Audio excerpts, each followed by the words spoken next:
Let's head to the voicemail of Truth and Reason. This one about the Browns coaching late in games. All right, they took the ball away, 2 minutes and 47 seconds to go, and the Browns could not make a first down. Give me a break. This team has never won a game. Most of the time, right now, it's coaching. That guy had a mental collapse on the sidelines. You know, at least roll out with your quarterback. You know, Chubb was going to get the ball 3 times in a row, and they stacked it all up, and they ran right into the teeth of the defense. Are they insane? I'm sorry, man. I've been suffering with this for almost 70 years now, and it's got next to me, and I apologize for my outburst. Have a nice day and a Merry Christmas. Bye. All right, we appreciate the phone call very much. Tim, I don't know how you feel about it. I have said, and you alluded to that, running Chubb 3 times, I don't have a problem with it. And the reason I don't have a problem with it is you're on your 3rd string quarterback who has had 1 complete practice. He had 1 practice running this offense. Now, if you said to me you were going to roll him out and throw, I wouldn't have had a problem with that either. But I think it's a no-win situation for a play caller in that. If you roll out and he throws it and it's incomplete, you've stopped the clock and you've given the Raiders more time. And people are going to say, why didn't you put it in Nick Chubb's hands?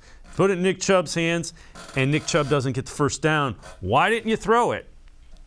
I could be convinced either is the right call. Yeah, and I mean, the play caller is at the mercy of the guys on the field. I mean, he can call the perfect play in the perfect situation, but the guys still got to go out and get the job done, and you're right. I mean, what if instead of handing it to Nick Chubb, they let Nick Mullins throw and he throws an interception? Then all the questions after the game are, well, why didn't you run it with 3 times with Nick Chubb? And then they run it 3 times with Nick Chubb in this case. He doesn't get the first down. They were like, well, why didn't you throw it? I'm like, when you're realistically thinking, they're like, this is a coaching staff that has an acting head coach because the regular head coach is in his basement because of COVID. You're on, like you said, they're on a 3rd string quarterback who has had 1 practice with the team. They didn't have Jarvis Landry. They didn't have Austin Hooper. You don't have Kareem Hunt. So what do you have? You have Nick Chubb. So you trust arguably the best player on your offense. Give him the football. You have your 3 interior offensive linemen back.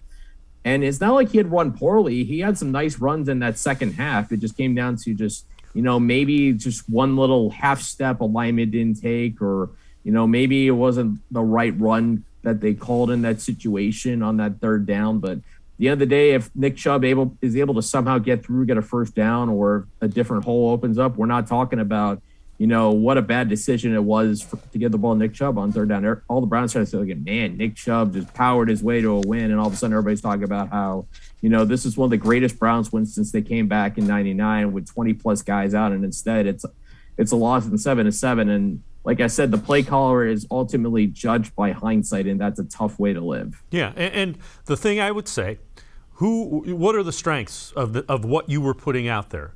The 3 offensive linemen. Give me Bitonio, give me Treader, give me Wyatt Teller, and Nick Chubb.